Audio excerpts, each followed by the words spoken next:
My name is S Nitish. நான் வந்து 7th standard படிக்கிறேன். நான் வந்து முன்ன வந்து ஃபோன் டிவிலாம் ரொம்ப அதிகமாக பார்ப்பேன். இப்போ டிஆர் கிளாஸ் வந்ததுலேருந்து ஃபோன் டிவி சுத்தமாக பார்க்கறது இல்லை. வந்து முன்ன வந்து மார்க் வந்து கம்மியாக தான் எடுத்துருப்பேன். இப்போ வந்து ஆவரேஜாக எடுக்க ஆரம்பிச்சிட்டேன். முன்னெல்லாம் வீட்டில் அம்மா வந்து திட்டுவாங்க, எனக்கு ரொம்ப கோவம் அதிகமாக வரும். அக்காவுக்கும் எனக்கு அடிக்கடி சண்டை வரும். இப்போ அதெல்லாம் இல்லை. இப்போ நானும் எங்கள் அக்காவும் ஜாலியாக இருக்கோம். அக்கா வந்து இப்போ காலேஜ் போயிட்டாங்க, அதனால எனக்கு சேடாக இருக்கு. ஏதோ விளையாட போனா ஃப்ரெண்ட்ஸுக்கும் எனக்கு சண்டை வரும். இப்போ இந்த சண்டைலாம் இப்போ எதுவும் இல்லை. இப்போ நாங்கள் ஃப்ரெண்ட்ஸு கூட விளையாட போனால் ஜாலியாக விளையாடிட்டு வருவோம். ஸ்கூலுக்குலாம் போகும்போது நடுவில் வந்து சைக்கிளில் ஜாலியாக போவோம். அதுவும் டிஆர் கிளாஸ்னால தான் ஆனது.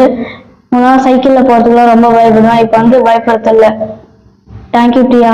Happy children, happy family.